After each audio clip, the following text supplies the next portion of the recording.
That's the hard and heavy sound of Erase Everything from their EP, Glass Sounds. The band features players from Pluto, Bleeders, Shitripper, Fever Lake, and Crap Date. Here is Angelo Munro, also of the Bleeders, to tell us why he felt the need to form Erase Everything. As a lyricist, I never really intentionally have, well, I do at times, but often I don't have really preconceived ideas of what I want to write songs about. They just sort of come to me in the moment, how I'm feeling. And, myself and Milan, the drummer, our kids are mutual friends with a young fellow who went to Western Springs College, and he unfortunately took his life in April this year. And we just saw what the family were going through, and it was connected to sort of some online bullying and lots of things going on. And he was a really talented musician working on his first record. And it was just an opportunity to kind of like dive into a teenager's head and the struggles that they have today. There's a lot going on, social media. Yep.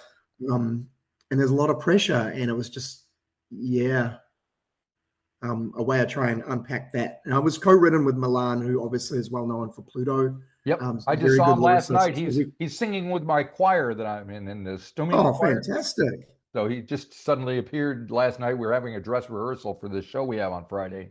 And he of course was awesome. Yeah, of course. So it was cool to collaborate with him, because him being our drummer, he doesn't generally get in the mix with the lyrics, but we collaborated on it, which was really special.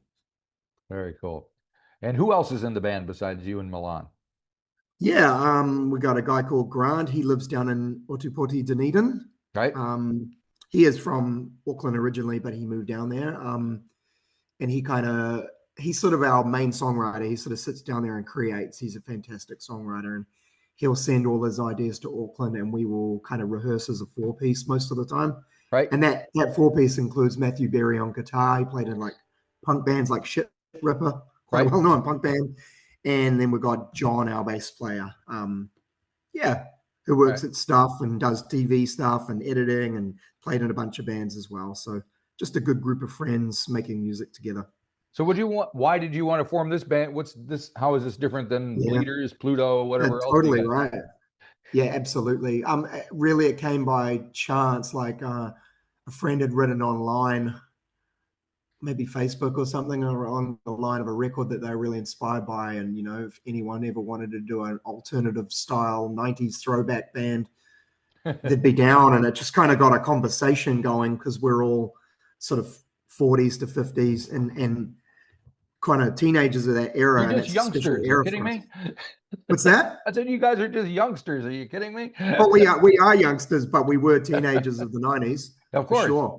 Yep. That was our decade, man. And it's a really good question, because people think of us, maybe other than Milan, they kind of think of us and think rowdy, heavy, angry punk music.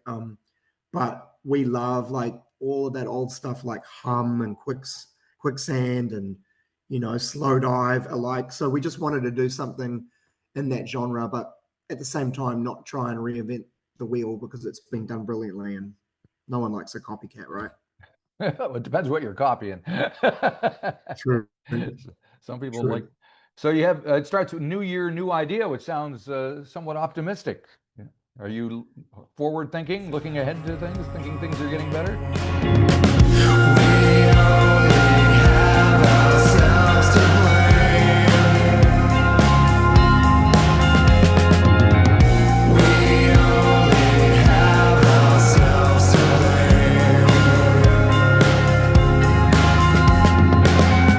What's left will slowly fade away. We only have ourselves to blame. Yeah, it's optimistic, but it's also about sort of like knowing that we can kind of make a change as human beings in our own little circle. So it's about kind of being inspired to realize that we have a voice and we can stand up for what we believe in. And you only have to turn on the television or read the news and see how negative things are in the world. So it's about trying to like put a better spin on it and take some personal accountability and do things that we can control. Yeah. Yep, yep. Yeah, that's all you Mm, can kind of worry about is what you can you can whinge about everything, but it ain't getting you anywhere, is it? absolutely. Yeah. Absolutely. And you guys, you did a gig in the Dunedin, and you got one coming up here at Big Fan. Is that right? Yeah, correct. Yeah. So we went down South Island a couple of weeks ago. We played Dunedin and Invercargill, Right. both great gigs. Played with some great bands. So much talent down there, huh? Yeah. You know, that was really, really inspiring. It was our first time down south, and we got a good crowd and had a really good time. Yeah, and we're playing a Big Fan on the 13th of December. It's a hell of a lineup. Roy Irwin with his band and Cindy, many great bands. So really, really looking forward to that.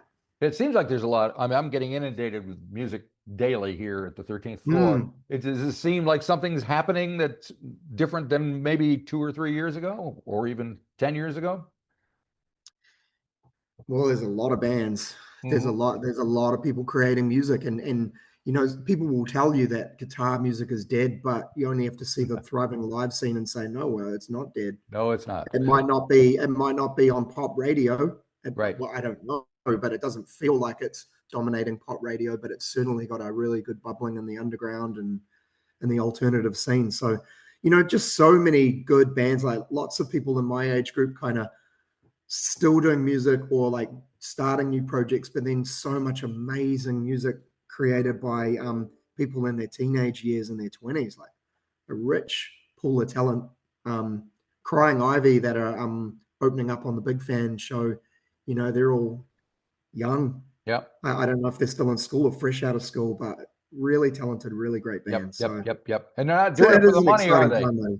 They're not doing it for the money. Absolutely not. It's the biggest problem. If you start with that mindset, then yeah. Yeah. Yeah. Yep. What other track would you like? Oh, well, I'd like to talk about Shadows. That's got some pretty wicked drumming going on. Is that Milan on the skins there? Yeah, that's Milan on the drums. Yeah, absolutely.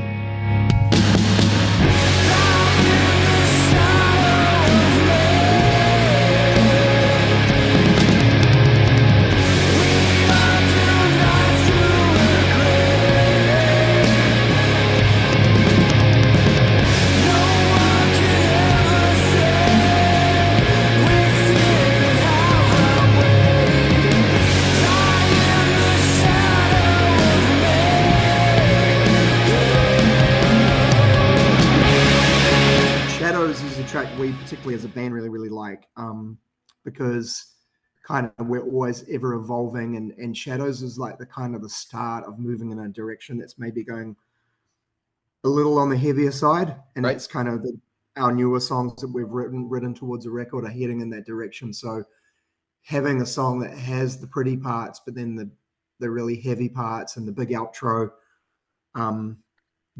still influenced by that, some shoegaze influence in there and a little bit of that kind of grungy thing going on, but also trying to drive a heavier sound. And that song, it's really uncanny, that song, because Grant was asked in an interview, Grant, our guitar player, was asked about what inspired him, and he said a Twin Peaks marathon. And I hadn't even talked about it with him, but I wrote lyrics about it was kind of like about Audrey and Right. Agent Cooper, and we hadn't even talked about it. It was just like, Yeah, you're on the yeah, same wavelength. same wavelength, man. Yeah. And who came up with the cover art for the EP? That's pretty wild. Yeah, that's a really good friend of ours who's a tattooer down in Dunedin, Mark Tumaru. He owns Winter Tattoo. Right. He's an old friend from Auckland. He lived in Auckland for many years, worked at Sacred up here, and an old friend. Just really like his artwork, really like quite dark and beautiful at the same time. So we actually had no real preconceived. We just said to Mark, "Can you draw us like an idea?" And he came up with that, and we loved it. Yeah, sure. It's really, really, really cool.